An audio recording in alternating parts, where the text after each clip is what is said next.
Hey everybody, Nate Peo here. You've probably heard you should be networking on LinkedIn if you want to meet new clients. We have no idea where to begin. What I've done is I've created a 5-step guide to help make your profile stand out and helping you get started connecting. When you start building your network, you're going to start attracting more leads. So it's easy. Head on over to my website, natepeo.com, sign up and get my 5 steps of standing out on LinkedIn. It'll show you how to start building your network. From author Donnie Bovine comes the book, How to Be a Success Champion, available on Amazon. After years of living other people's dreams, author Donnie Bovine decided to jump out on his own and start a business, thinking it would be easy. Instead, he had a rude awakening and quickly understood that he had spent 20 years being an employee and had no idea how to be a business owner. His business was tanking, and he was on the brink of losing everything when he decided to fight for business freedom. In this must-read and life-changing book, author Donnie Bovine shares with readers his story intermingled with lessons learned from his mistakes and his failures. In How to Be a Success Champion, you will find advice the author received from mentors and how he went from zero to a 6-figure business. The author walks you through the steps of how to get out of your own way, how to play the game of business and win, find your strengths, how to network effectively, how to build a personal brand, how to create champions for your business, how to get great at sales, how to take complete ownership of you and your business. How to Be a Success Champion from author Donnie Bovine, available on Amazon in both Kindle and paperback editions. Order your copy right now. It makes a great book for corporate events too. How to Be a Success Champion from author Donnie Bovine, available on Amazon. Want to go far in business and in life? You can't do it alone. The secret is expanding your network of personal relationships, building friendships, connecting on an intimate level, away from the office, over a coffee or cocktail. Welcome to All In with the real Nate Peo. The show that asks what happens when you go all in and leverage the power of your network of personal relationships.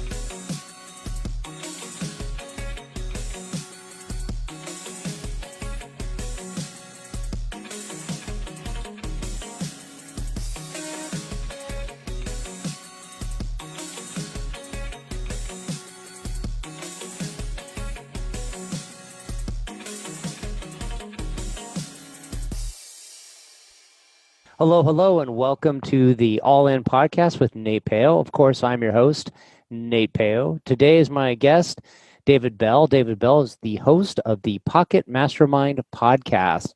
So what David is about is he was in corporate world for many years, living a life where he wasn't too happy with what he was up to. So he developed skills that he needed to allow him to create the life of design that he was able to work on the things he wanted to work on. And after he left his corporate gig, he realized that he found a lot of fulfillment in teaching others the skills that he learned. So welcome to the show, David. How are you? Hey, Nate. Good to see you. Good to see you.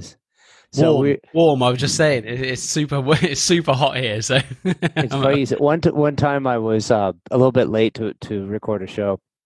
And I came running up the stairs from outside. I just couldn't stop sweating. I have this towel and I'm wiping my forehead and I'm catching my breath. And guys are what the heck's wrong with you? But yeah, I've done that on a conference call for work before and soon realized don't run before conference calls.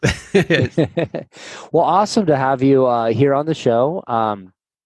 Before we get started too much in your journey and your path, let's talk about what does the word luck mean to you?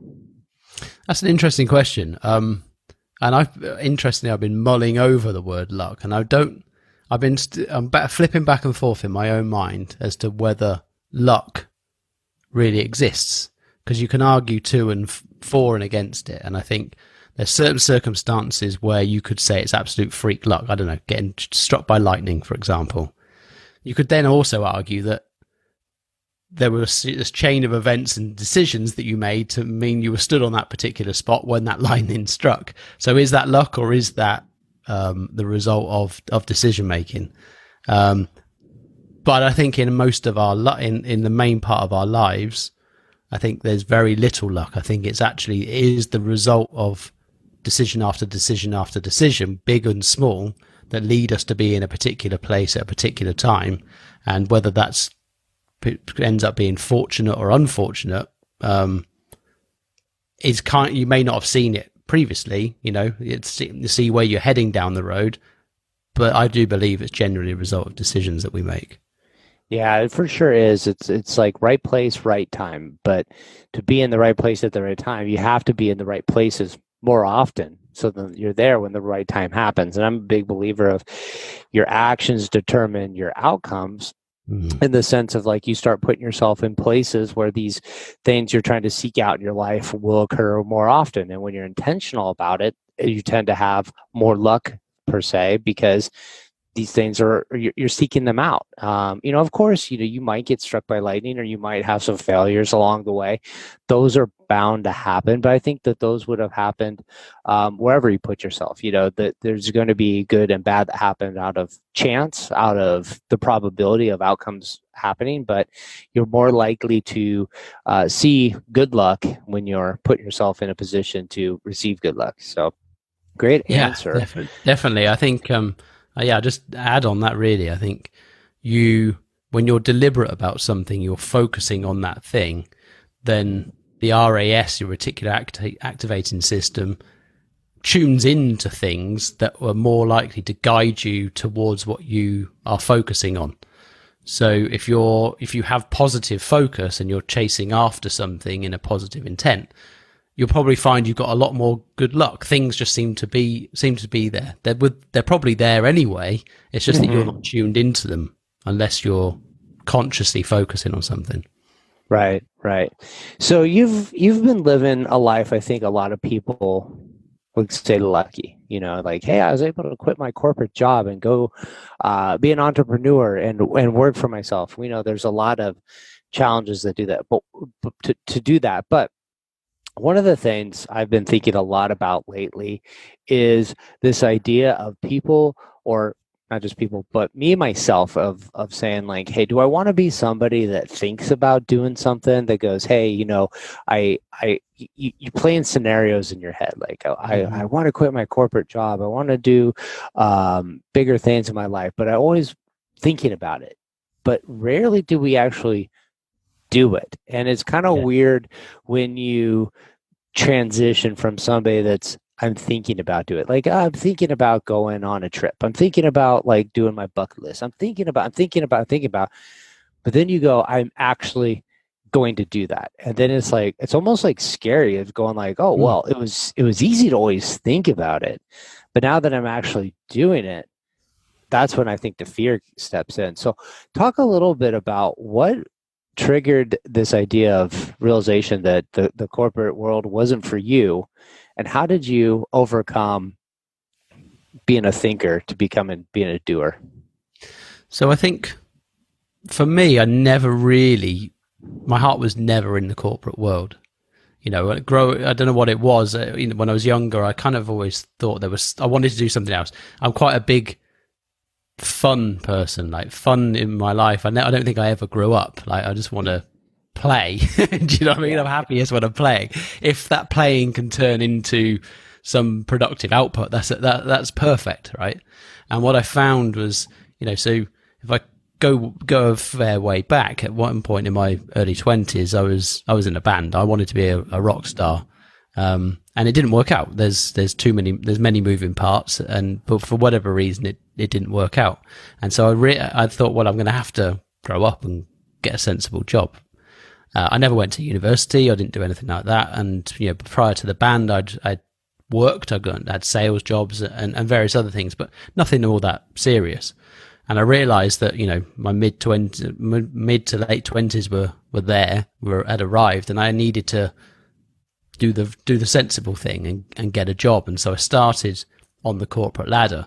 And one thing I was always sure of is that I could go as far as I wanted to go. I was always confident in being able to do that. I just assumed that's what would happen. And I was quite strategic. I went in at a low level and I started to work my way up.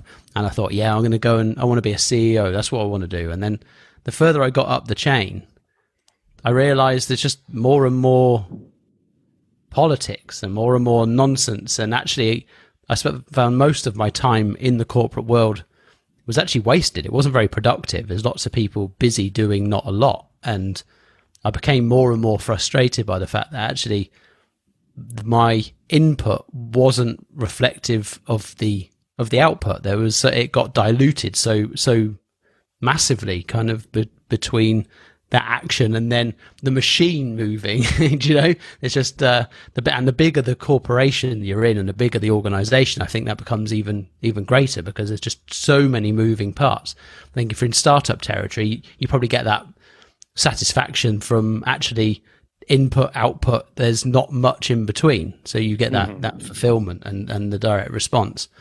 And over a period of time, I got to the place where I'd lost my drive. The will to carry on living in a corporate world had gone. I no longer wanted to climb to be the CEO because I still saw that as being my time for money. And yes, you could earn considerable amounts of money, but I didn't want to be entirely tied to, this is where you've got to be. This is what you've got to do. It's one job for a start. I quite like the idea of the portfolio style, doing a few different things at a different, in different areas because, hey, that's fun, right? You can mix it up a little bit rather than having that one job. But I knew that when I came to this realization, I wasn't really in a position to do it, but I made a vow to myself. It's kind of like burning the boats, right? I said, this is going to be my last corporate role.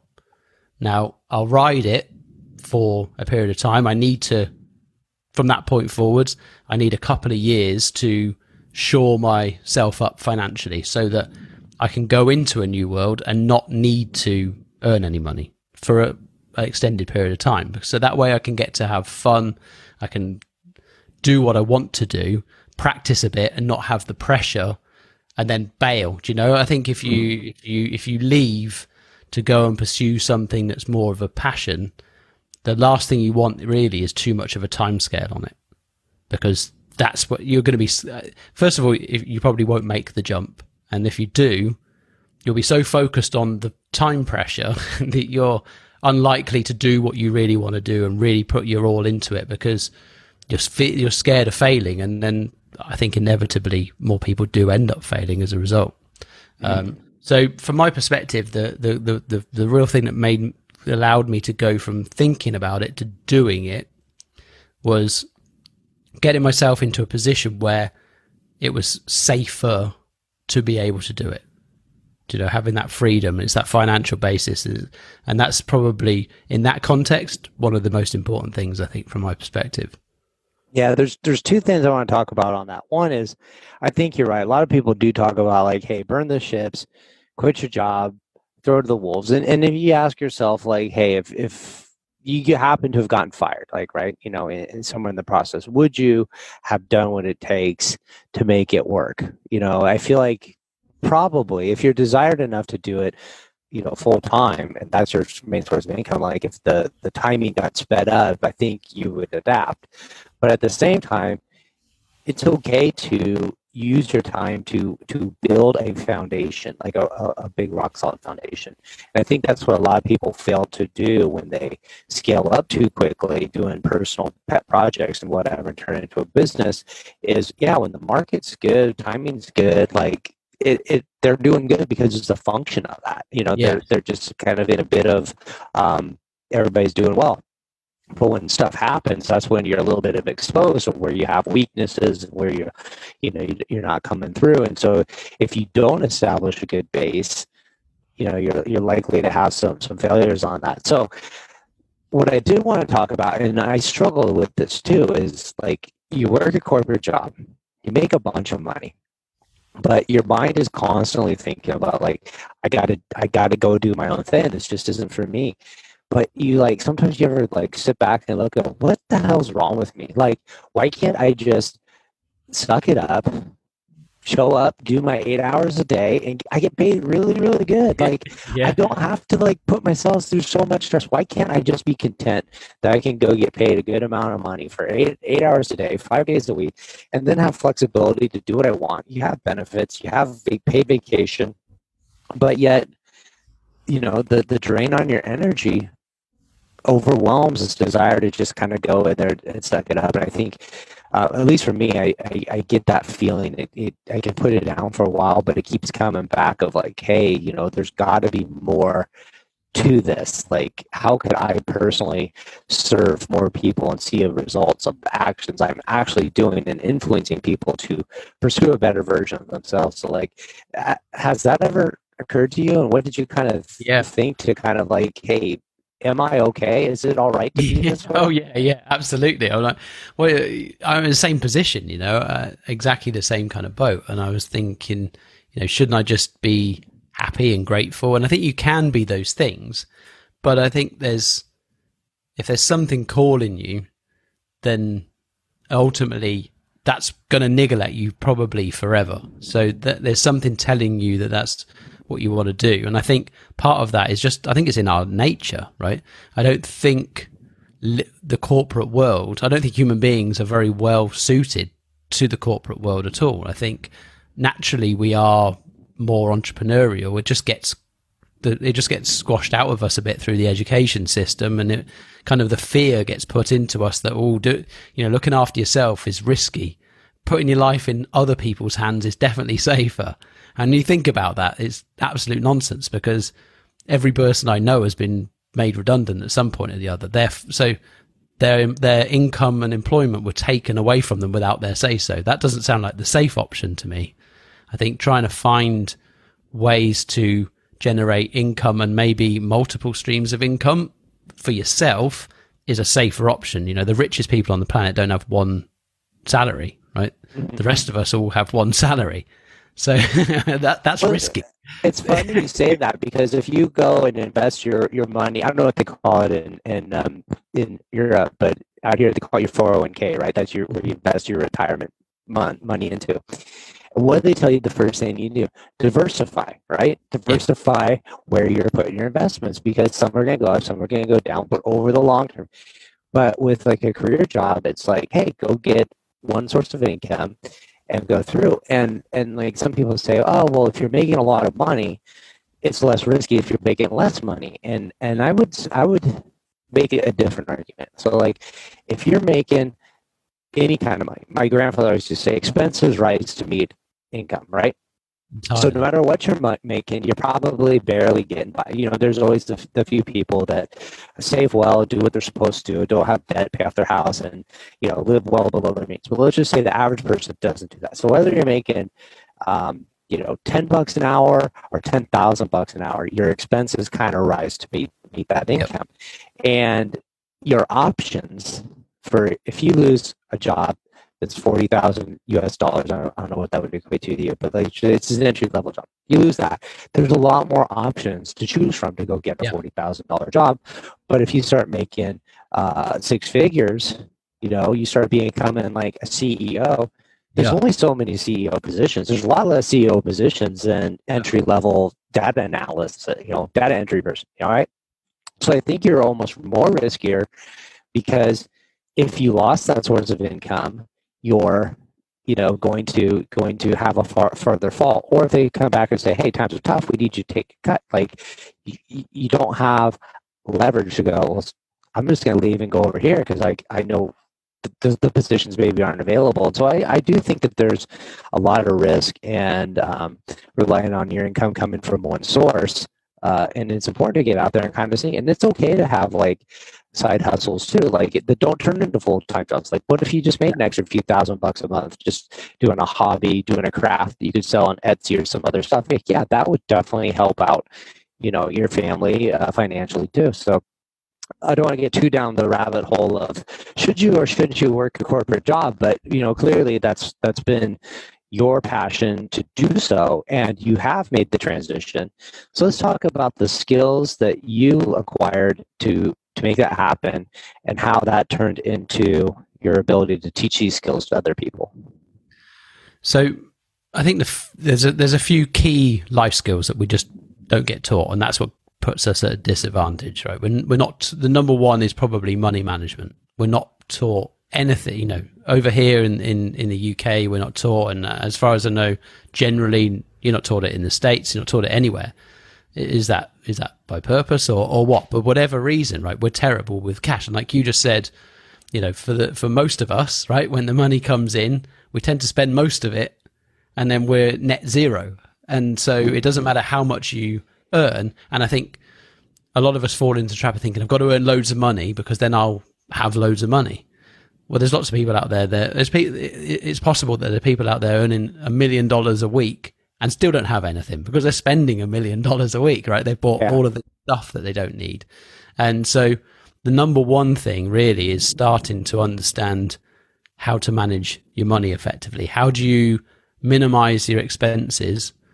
And then what do you do with the money that you do get? And so what I started to do was actually start to be very conscious of the money and start turning it into a game. I call it token collecting, because once you start to think about, I think money by itself tends to bring a level of stress to people, right? So I don't have enough, or I don't know what to do when I do have it. There's always seems to be some kind of stress around it. If you can gamify it in some way and start turning it into something like token collecting, which is what I did, then you start to look at where do I put my tokens? How many can I store in these different buckets?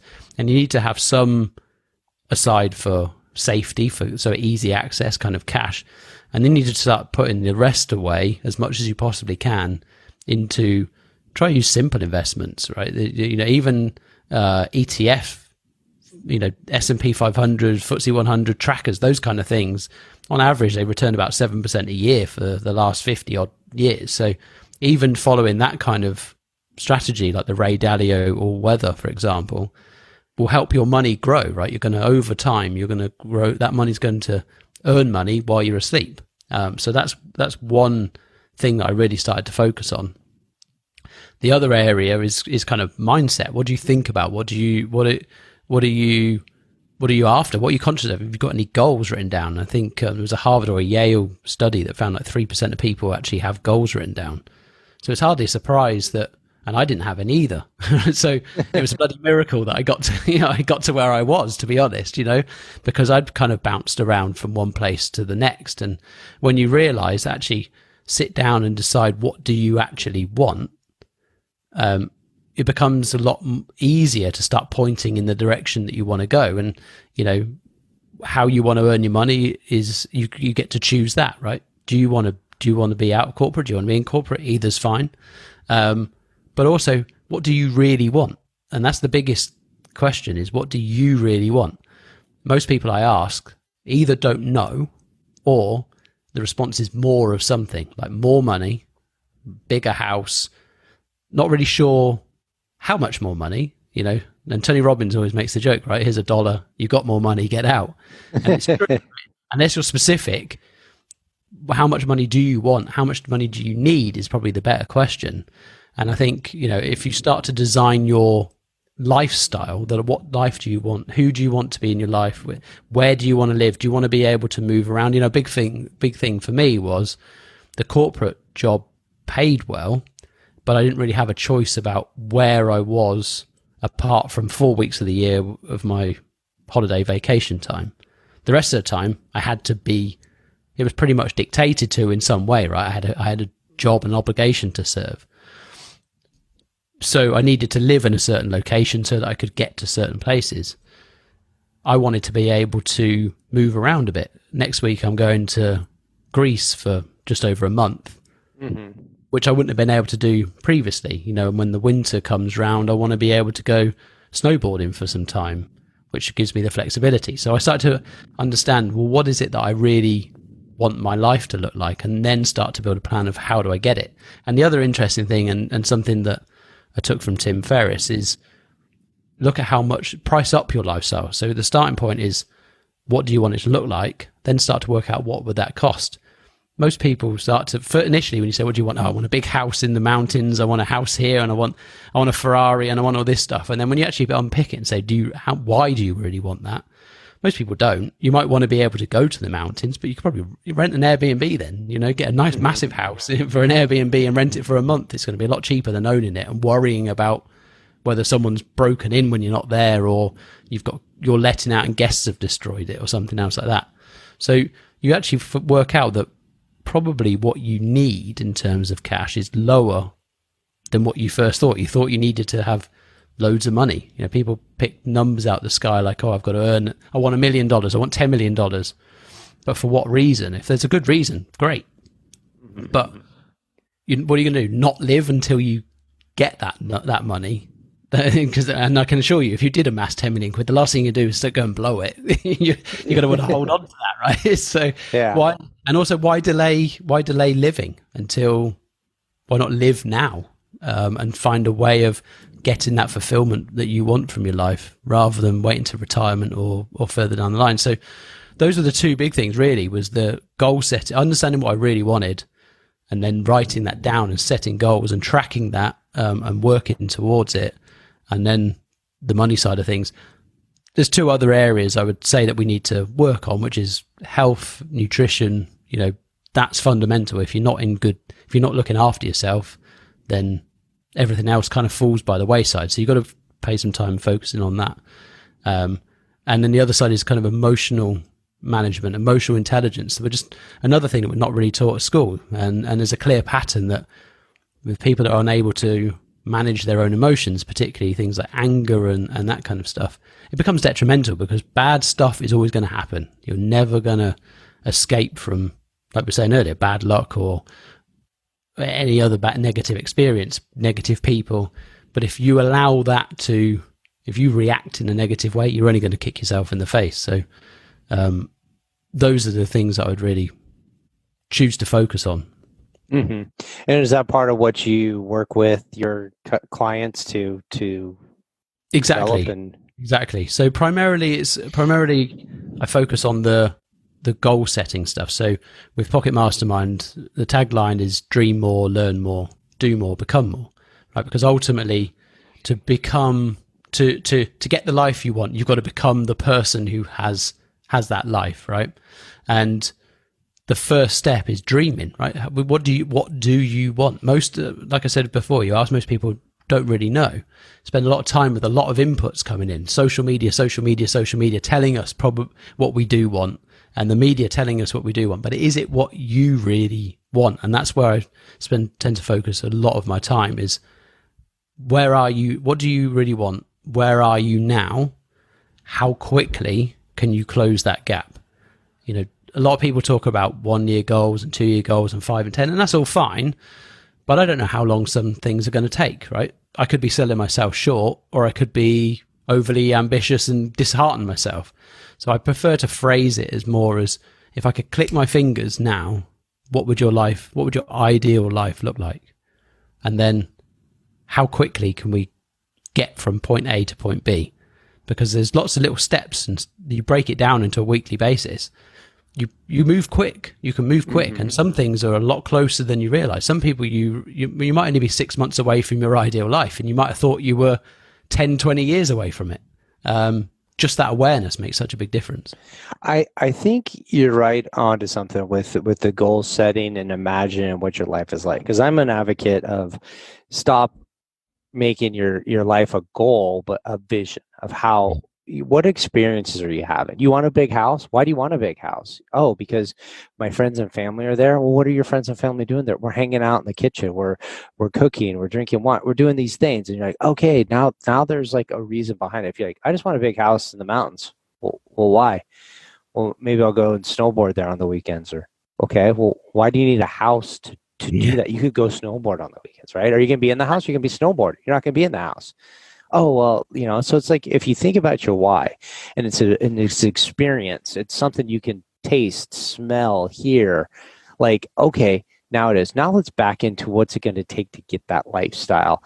And you talked a little bit about Tim Ferriss's book, but I think Tony Robbins also has one called Money or something about that. And he talks about money master the game. Yeah. Yeah. It's like a lot of the stuff you want, it's not as expensive as you think it is. You know, you go like, hey, you want to fly a private jet everywhere? Like, I got to own a private jet. Private jet's $5 million or something like that. It's a ridiculous amount of money, plus the upkeep on it. It's like a ton of money. But how often are you really flying places? And you go, well, 4 or 5 times a year I go somewhere that's like, would maybe warrant taking a private jet to. You go, okay, well, you could charter a private jet for 10, 15,000, 20,000 bucks for you and your family. Like, do that 4 times a year. That's $100,000 maybe. That's a ton less. You'd pay that much minimum on just your hangar fees and your maintenance on a $5 million jet. So like, you don't need a $5 million jet to experience a private jet lifestyle. It's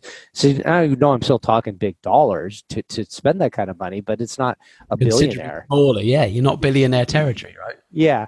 So the same thing, I want a Ferrari. Why do you want a Ferrari? Oh, I just want to drive a hot car and look cool. Like, we'll go rent one for the weekend. You can do that. But if you go, I love the Ferrari culture. Like, I want to wear a Ferrari jacket. I want to go to the Ferrari races. I want to go to Ferrari auctions. I want to talk to people that own Ferraris and talking about doing Ferraris. And so, like, okay, that's an experience. You want to be part of the club. And yes, having a Ferrari gets you membership to that club. So then it's a different thing. You go, okay, well, how could you get in and get one?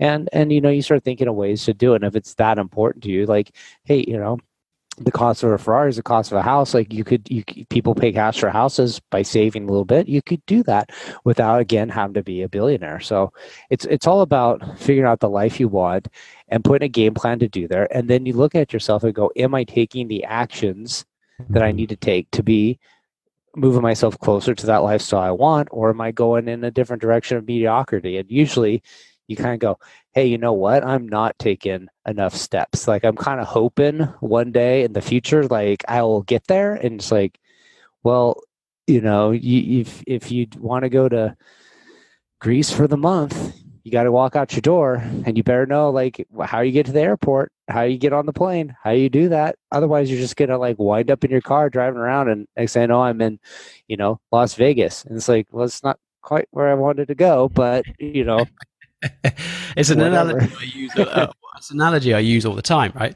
If you're going to go somewhere, you know exactly where you're going, down to the zip code, postcode, right? You don't just hop in the car and say, I'm going to go to LA. I'm going to go to San Francisco. What the city? I mean, where even? I mean, that's a starting point, right? At least you've got a direction, but where are you going to go? You need to be, if you want to get what you want to get, then you've got to be specific enough around what that thing is. Otherwise, how would you know when you've got it? Mm-hmm. Exactly.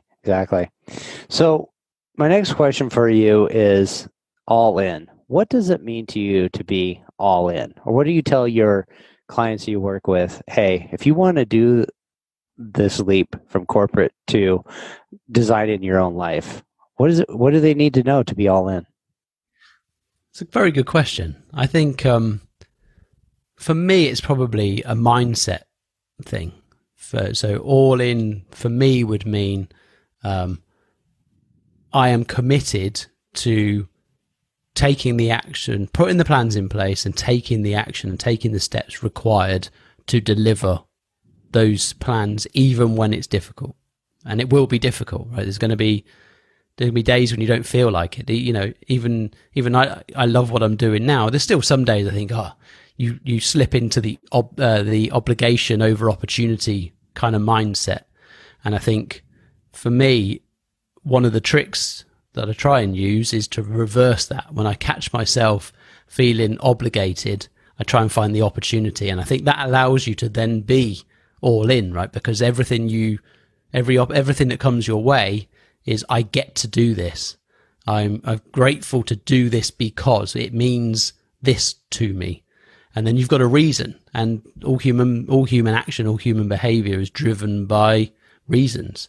And if you don't have strong reasons, you probably won't take the positive action. You'll sit on the sofa and watch Netflix, because that's a good reason. It's pretty comfortable, right? Yeah, it is. There's always a battle of reasons. Always a battle of reasons. So I think for me, all in is very much around knowing what you want to go after, writing it down. You've got to be specific. Put the plan in place, and then start to execute. And don't worry that you fail. You're going to fail every single day, every single week. Something's not going to work out, right? You might put on your list, I'm going to do these things today. And guess what happens? Something else comes along for whatever reason, and it means you don't deliver on all those things. It doesn't mean that then you just stop. It just means you move it forwards and you push it onto another day, and you still keep plugging and plugging. And you're going to, from setting up the podcast. Stuff goes wrong all the time, right? There's kind of, and you learn your way through all of this stuff. Yeah, you have to have your to-do list, your objectives, and you cross them off and you break them down into daily steps, and you try to get everything that you need done for that day. I try to keep it down to 5 because 5's like a good number. Every day you could do it. Like sure days you can get 10 done and other days you get 2 done, but 5's a goal because it's significant enough, but it's not overwhelming. If you try to do too many every day, then you don't get anything done, and the next thing you know, you're not doing anything for 3 weeks, and like you're losing steam. But when you just kind of like show up every day, check the boxes, you're moving the ball forward, you'd be surprised how far you get on your path when you define where you need to go. And focus on outcomes. I think one thing we're not very good at is, and this happens in most companies as well, right? You write your annual objectives and all that stuff. Most of us end up writing. We're not coached in goal setting, another skill that we're not given, and we tend to write tasks down rather than the outcomes. And if you can focus on the outcome rather than the task, it becomes way more fulfilling, because you can make a load of phone calls, but you might not have any outcomes from that. But if you're trying to secure, I don't know, a number of bookings, or you're trying to secure meetings to be able to pitch to a new client, or whatever it is, you want to have an objective of securing that meeting or that conversation, rather than I'm going to phone X to try and book, because the intent is completely different. Well, I think there's also a thing with corporate goals is you're not always in control over a lot of the stuff. Like, let's say you're in sales, right? And you say, I'm going to go out, I'm going to crush the sales, right? Like you're a bit more in control of the sales than somebody that say, I'm in accounting. I say, well, what are your goals? Like, I'm going to process more paper faster. Like, it's not a real exciting and like rewarding goal. Like, so you go, okay, well, then it's, I want to achieve these steps, or you want to achieve these promotions.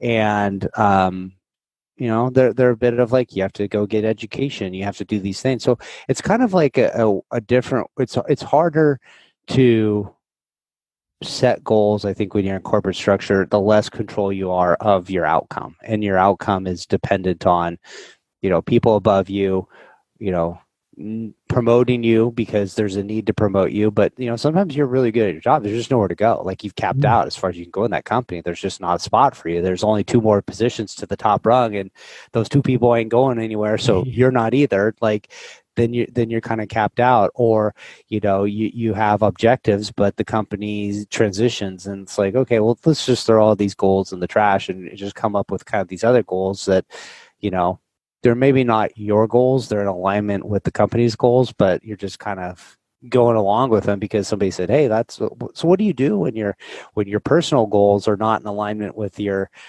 career development goals? Then it's like, I think that's where, when we go back, maybe this brings it full circle, is that conversation we had is like, why can't you just, shut up and do your job and get paid? And it's like, because I'm in complete emotional conflict of what I want out of life and where I can take it. And you got to reconcile that, either changing what you'll settle for your life, or you have to change, your potential for again, the life you create. And most people aren't going to find happiness changing their beliefs and what their lifestyle's potential is, because that's usually, saying like, hey, I deserve less than I believe I do. And most people aren't wired that way to just, accept defeat and stuff like that. So awesome stuff, man.